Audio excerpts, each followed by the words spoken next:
Welcome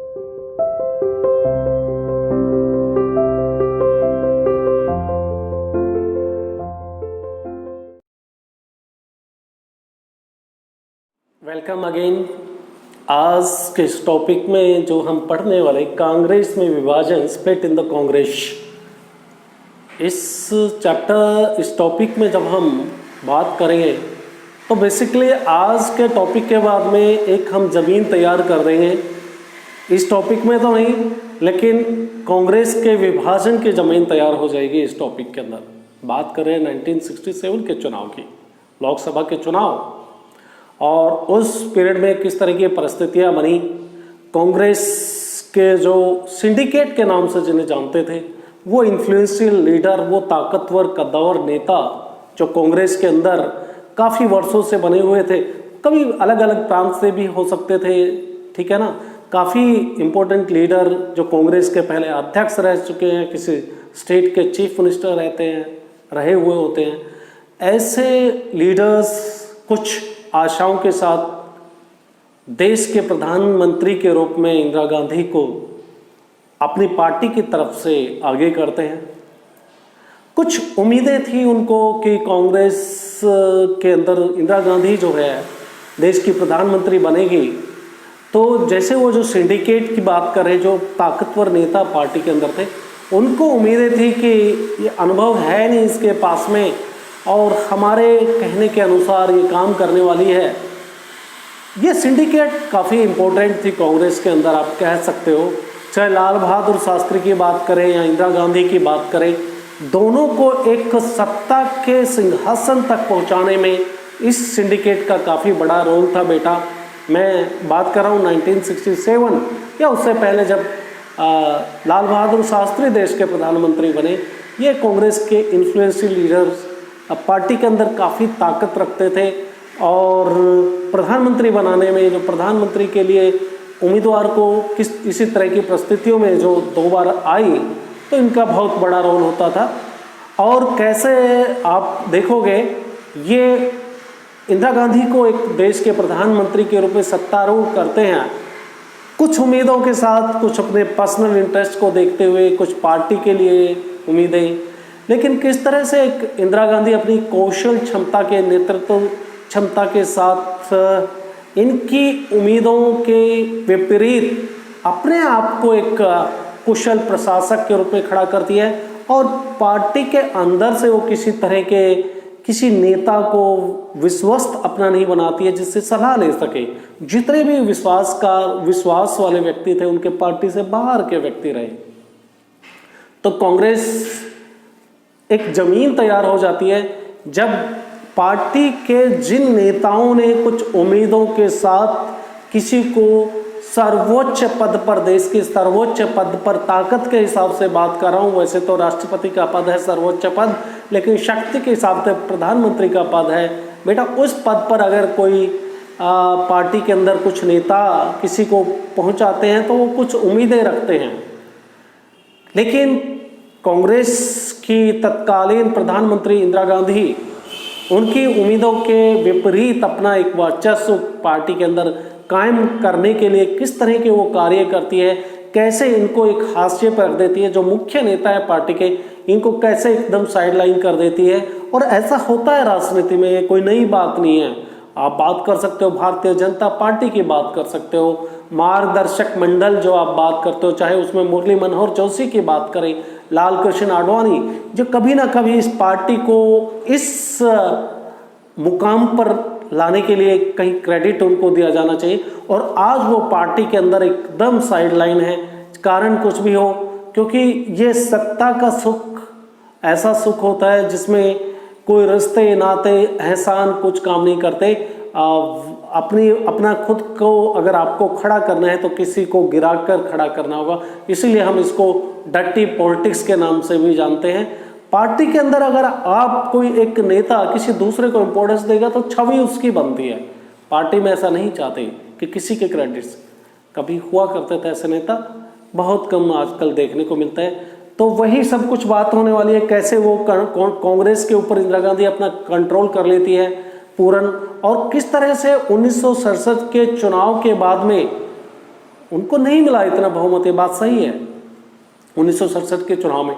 लेकिन एक जमीन तैयार करने के लिए कैसे कांग्रेस की विचारधारा से अलग वो वामपंथी विचारधारा को लेफ्टिस्ट थॉट्स के साथ, वामपंथी सोच के साथ पार्टी के अंदर 10 पॉइंट प्रोग्राम ऑफ इम्प्रूवमेंट, 10 सूत्रीय प्रोग्राम जिसको नाम से जानते थे, वो लेके आती है पार्टी को अगले चुनाव के लिए तैयार करने के लिए। तो यही सब कुछ देखने वाले हैं आज, मेरे साथ बने रहिएगा।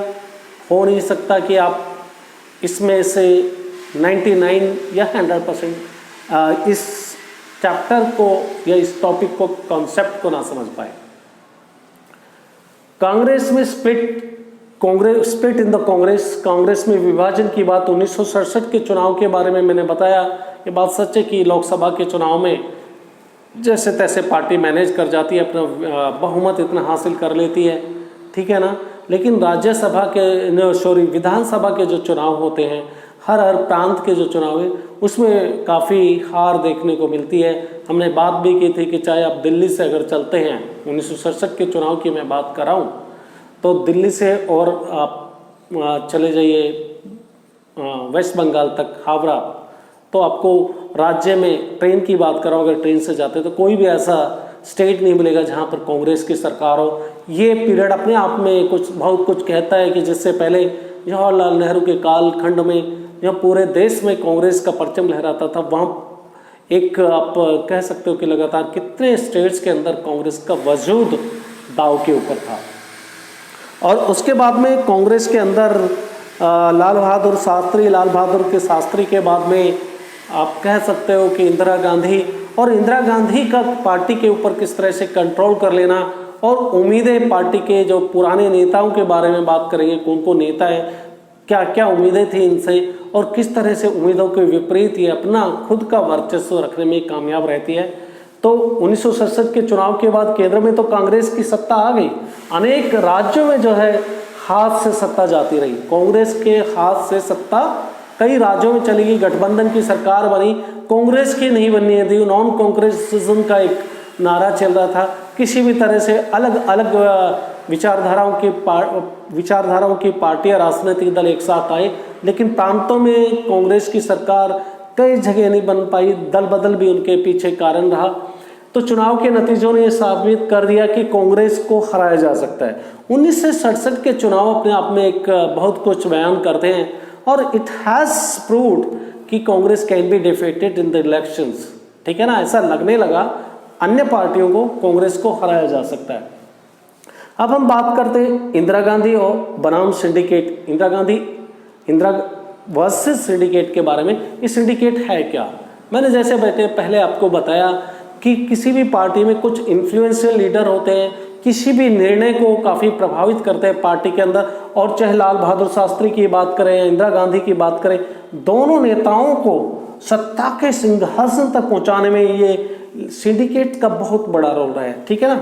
चाहे लाल बहादुर शास्त्री की बात करें या इंदिरा गांधी, ये सर्वोच्च पद पर बैठाने में, प्रधानमंत्री तक पहुंचाने में सिंडिकेट का काफ़ी रोल रहा है।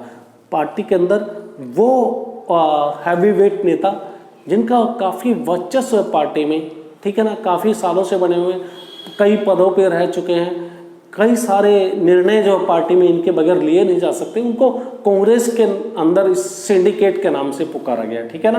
तो यही सिंडिकेट की बात करेंगे, किस तरह से ये सिंडिकेट इंदिरा गांधी के लिए चुनौती थी, और ये सिंडिकेट का अस्तित्व ही खतरे में पड़ गया इंदिरा गांधी के सामने।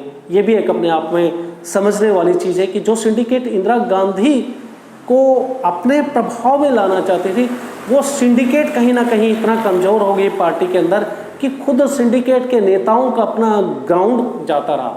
मैं बात कर रहा हूँ राजनीतिक पॉइंट ऑफ व्यू से। तो असली चुनौती कांग्रेस के लिए, इंदिरा गांधी के लिए फ्रॉम विद इन थी। पार्टी के बाहर से कोई खास चुनौती कांग्रेस को नहीं लग रही थी उस टाइम, लेकिन उनको पार्टी के अंदर से काफ़ी चुनौती जैसा लग रहा था कि मुझे पार्टी के अंदर से चुनौती है। ये सिंडिकेट की चुनौती के बारे में आप बात कर सकते हो। यही अपने विद इन ऑन पार्टी की बात करते हैं। कांग्रेस के सिंडिकेट कौन थे वो लोग, मैं आपसे बात कर चुका हूँ। और control over the party organisation, ये सिंडिकेट का पूरी पार्टी के ऊपर अपने आप में एक वर्चस्व था, पूरी पार्टी को कंट्रोल करते थे। अब इन सिंडिकेट का सामना कांग्रेस की तत्कालीन प्रधानमंत्री सो कॉल्ड इंदिरा गांधी को सामना करना पड़ता था। इनके ऊपर कंट्रोल था। इस सिंडिकेट में थे कौन? आप मद्रास के भूतपूर्व chief minister, former chief minister of Madras, जिसको आज तमिलनाडु के नाम से जानते हैं, वो कौन? के कामराज, जो पार्टी के अध्यक्ष भी रह चुके थे, मुंबई प्रांत से। मुंबई आज का जो आप महाराष्ट्र और गुजरात की बात करते हैं, वहाँ से एस.के. पाटिल काफ़ी अच्छे नेता, ताकतवर नेता उस टाइम में कांग्रेस के अंदर। या फिर के निजलंगप्पा की बात कर सकते हो। निजलंगप्पा कांग्रेस के अध्यक्ष रह चुके थे। कर्नाटक के चीफ मिनिस्टर, जो अभी भी पार्टी के अंदर काफ़ी अपनी पहुंच रख रहे थे पिछले कुछ सालों में, मैसूर, उस टाइम में मैसूर, आज के कर्नाटका की बात करें, वहाँ से के.एस. निजलंगप्पा, ये भी पार्टी के अध्यक्ष थे। और या फिर आंध्र प्रदेश से के संजीवा रेड्डी, जो देश के राष्ट्रपति भी बने बाद में, और पश्चिमी बंगाल से अतुल्य घोष, ये सिंडिकेट के लीडर्स हुआ करते थे।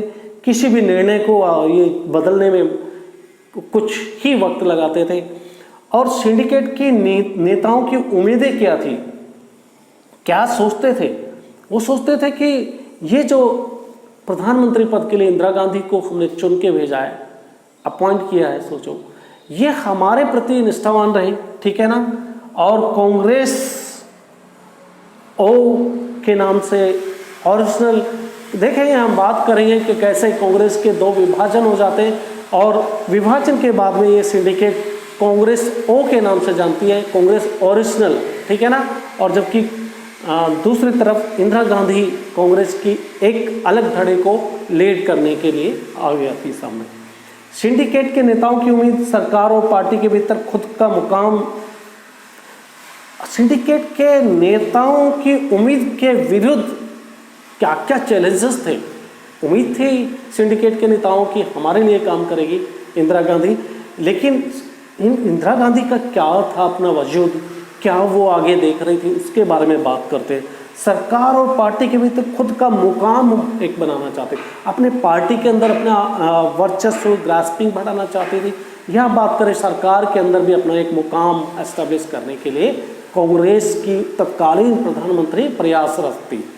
तो इसी तरह से सिंडिकेट के प्रभाव से स्वतंत्र होना चाहती थी। सिंडिकेट ने उनको चुना था, कहीं ना कहीं एक उनको लगता था कि उनका दबाव है, तो इस प्रभाव से वो अलग होना चाहती थी। क्या किया इंदिरा गांधी ने इस प्रभाव से अलग होने के लिए, वो भी बात करेंगे। 1967 के चुनाव में जो जमीन, खोई हुई ज़मीन थी, उसको वापस हासिल करना था। ये सब चैलेंजेस थे, चाहे सिंडिकेट के प्रभाव से अलग करना अपने आप को, और जो 1967 के चुनाव में जो ज़मीन जा चुकी है कांग्रेस की, उनको रीएस्टैब्लिश करना, ये सारी चुनौतियाँ थी कांग्रेस के इंदिरा गांधी के सामने उस टाइम में। सत्ता के संघर्ष में विचारधाराओं के साथ कंप्रोमाइज़ भी करना पड़ता है। आप देख चुके हो राज्य के विधानसभा के चुनाव के बारे में मैंने बात की थी पिछले टॉपिक में, तब कहा था कि विभिन्न विचारधाराओं के नेता एक साथ आगे सरकार बनाने के लिए, मौकापरस्त राजनीति के नाम से इसको जाना जाता है। और कहा जाता है कि देश के अंदर कोई राजनीतिक संकट खड़ा ना हो, इसलिए हमने अपनी विचारधाराओं को एक साथ अलग रखकर देश हित में हमने सरकार बनाई। अलग अलग पार्टियां एक साथ आ जाती हैं। तो वही बात है कि सत्ता के संघर्ष में विचारधारात्मक संघर्ष में बदलना, यानी कि कांग्रेस ने कांग्रेस की मैं जब बात कर रहा हूँ, अभी इंदिरा गांधी की बात कर रहा हूँ, अपनी आइडियोलॉजी में बदलाव करते हैं और वो वामपंथ की तरफ शिफ्ट हो जाती है। चाहे वो नेशनलाइजेशन ऑफ बैंक की बात करें, समाजीकरण, बैंक का समाजीकरण कर दिया जाता है, या फिर आपके nationalisation of general insurance scheme है उनका nationalisation, ceiling of urban property, जो ज़मीन है देश के अंदर शहरों में ज़मीन का एक लिमिटेशन रख दिया गया कि इससे ज़्यादा किसी के पास ज़मीन होगी नहीं होगी।